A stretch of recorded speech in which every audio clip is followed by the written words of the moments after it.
Good morning! Good morning! Welcome back to our channel. Today we are going picking for fiddleheads. It's a very small window of opportunity that you have in spring because you need to get them when they're babies, when they're less than 8 inches tall. And then after that, they're full plants at that point. They turn into big fern plants. So yeah, we're gonna go picking for fiddleheads and then show you guys how to make an awesome recipe with them. We have a lot of fiddleheads around our property. We don't have to go too far, so come join us. Let's go find some. Let's go! Man, I really need to get the lawnmower out. I know, grass starting to get a little crazy. That's the other reason why the shed really needs to become a top priority. Clifford, stop getting sticks. Clifford, no. That's not our property. You stay over here. Over here, buddy. So this technically isn't our property. I just realized. We'll not touch theirs that are on their property, but we'll use it for identification purposes. These are some fiddleheads here, but these ones have started to grow a little too tall. You want to try to get them when they're about 8 inches or smaller, and also when they have their little brown paper around them. So these two here are actually pretty good because they're pretty low to the ground, but they're getting close.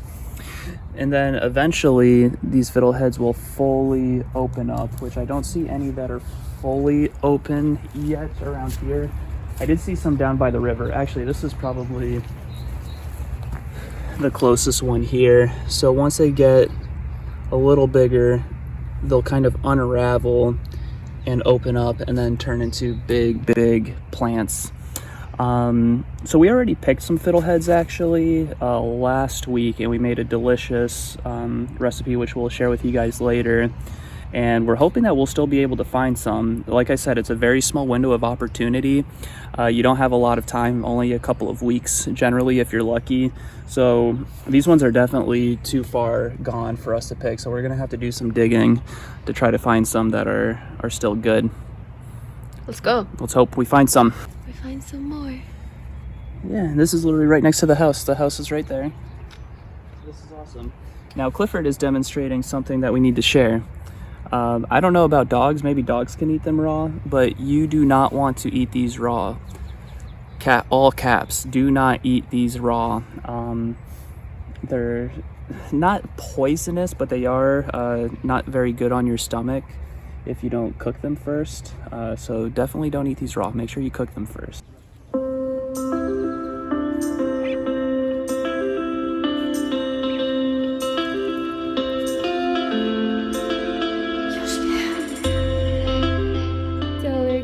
By the river. Interesting. I don't even know what these are, but they're super cute.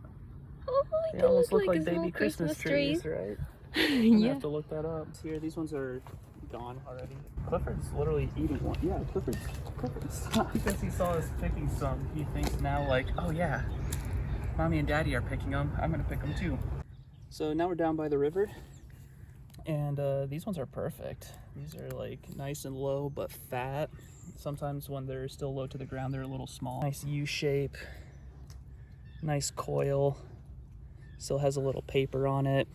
That's perfect. And that's exactly what you want. That's Clifford. Like a textbook looking. Clifford, for whatever reason, he likes to copy us in what we do, but we're gonna try to keep him from eating it. So this one's fully open. This is definitely too far gone. So it's kind of incredible, you know, the growing speed, I guess you could say. Like some are already fully open, some are just popping out of the ground. So that kind of works to your benefit, because let's say you go 1 week and you notice that there's a lot of them, and then you go another week, you should still notice them at least for a period of time. So it's not that you have to get them all at one time. You can come back, because again, we came last week and found a bunch. Sorry. We came back last week and we found a bunch, and now we're coming back right now, and a lot of those have already grown, but we're finding other ones that we're able to use. So I'm gonna go get Clifford now, because he's starting to. Good ones right here though. More fiddleheads. Those are fully grown. Yeah, these ones are getting big. These are getting tall. Today. Right there. Good eye. That's the mother load. That's exactly what we're looking for right there. So we finished collecting our fiddleheads. Let's see what we got here. Yeah, we got probably 25 or so. We didn't go too crazy. We didn't feel the need to pick out the entire forest. Yeah, now we're gonna go home, wash them, and then cook them, right? And have a nice meal. All right, let's do it. I'm excited. All right, so we got our fiddleheads here. So the first thing that we're gonna do is wash them. I like to just put them in a strainer like this. Make sure that we get all the paper husk off of them. And then after that, we'll start cooking them. And the way that we cook them is a little different, I feel like, than how most people cook them. And I think it's the tastiest way. But they're not the healthiest. Not the healthiest, but the tastiest. And that's typically how it goes, unfortunately. But yeah, so let's give these a rinse. Rinse each one individually. Make sure that, again, we're getting all the paper husks off.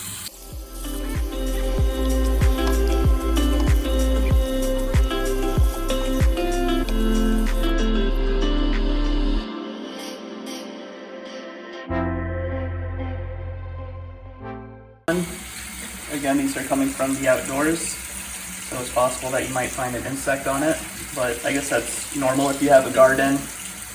You'll know that sometimes you find bugs on stuff, but it doesn't mean that it's not delicious. Without the bug. Of course, without the bug. I don't know. I mean, a lot of cultures eat insects, so who am I to judge?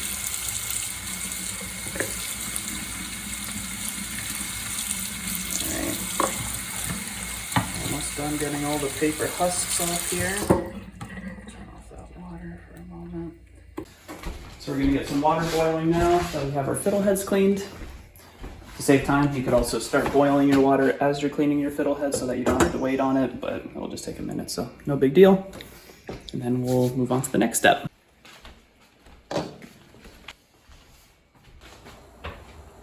Okay, so while our fiddleheads are boiling over there, we're gonna go ahead and make our batter for the deep fry. So to do that, we have some Bisquick here, some pancake mix. I know it seems totally weird, but trust me, fantastic. And we have some spices here. We have some Cajun, some garlic salt, some cumin, and black pepper. So we're gonna take a little bit of the Bisquick. It's a huge, massive Costco bag. I'm gonna pull that out. I don't really measure, but if I was to guess, it's probably about, it also depends on how many fiddleheads you're doing. So we're just doing about 20 fiddleheads, so probably about 2 to 3 tablespoons. Basically enough to make sure that they all get fully coated. We'll do one more. Right there. Perfect. Set that aside for a second. And then we're going to put some Cajun, probably about half a teaspoon. A nice generous amount. Pour that in like that. Gives it a nice little spicy kick. Cumin, one of my favorite spices in the world. Same thing, about half a teaspoon in like that. Maybe a quarter teaspoon. Black pepper. And then our garlic salt, which about half teaspoon. I'm gonna go generous with the garlic salt. Dump that in there like that. Okay. And we're just gonna mix it all around. And again, don't follow my measurements, too religiously. I think it really depends on how many fiddleheads you have. But you can kind of cater as you need. So that's nice and mixed up there. So that's our batter right there. So once those are done boiling, we typically let them boil for about 15 minutes. And then we'll dump them in here and give them a nice little shake in there so that they're fully coated. So we still have about 10 minutes left for the fiddleheads to boil. So we're gonna go ahead and make our dipping sauce as well. We do something super simple. It's literally just relish, mayonnaise, and sriracha. And we just mix these all together. So we're gonna take our mayonnaise. Again, for this, don't really follow any specific measurements. I just put a couple spoonfuls in there. It really depends on how saucy you like it, how many fiddleheads you're cooking, all of that. So for us, we're not doing too much, so we're just gonna put that in there. Nice little squeeze of sriracha.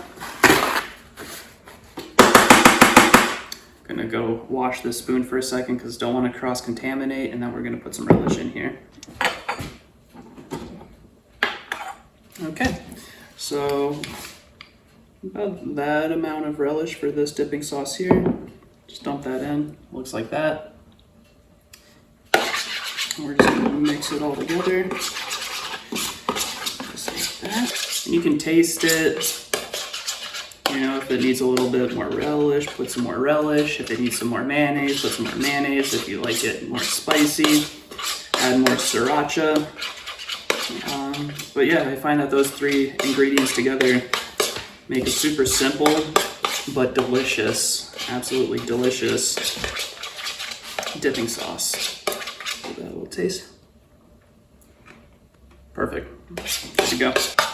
All right, so dipping sauce is ready. So we still have about 5 minutes, so we'll just wait on the fiddleheads to continue boiling, and then we will drain the water out and get ready for deep frying, which is the most exciting part. So we don't have an actual deep fryer, so we're just gonna take some vegetable oil and just put it in a big pot here and put it on high heat. Let it get nice and hot. And you don't need a ton, just enough to kind of fill that bottom layer. And yeah, once those are done boiling, we'll dump them in the strainer here and drain them out. And yeah, we'll move on to deep frying after that.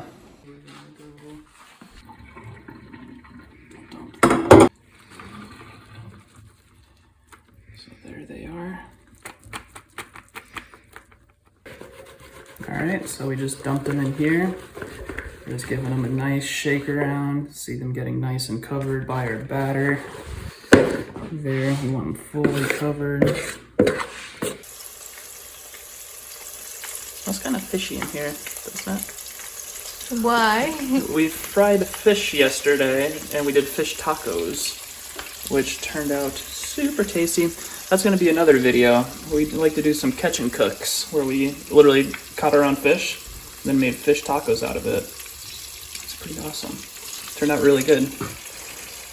My mochskis here doesn't even like fish that much, but I don't she like it actually this liked the fish time. tacos because, again, when you deep fry anything, it tastes good.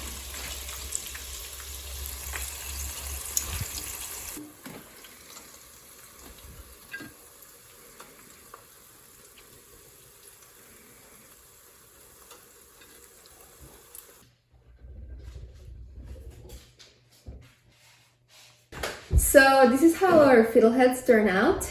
Let's give it a try. Let's give it a go. How was it? I thought we were going to cheers first. Let's do That's it. okay. Let's do a fiddlehead cheers. Cheers, baby. Wow. It's so delicious. And again, if this is your first time ever trying fiddleheads, I recommend doing it this way because I guarantee that you're going to like it. It's possible that you will like it even if you boil it, just put some seasoning on it. Again, tastes like asparagus and tastes totally fine.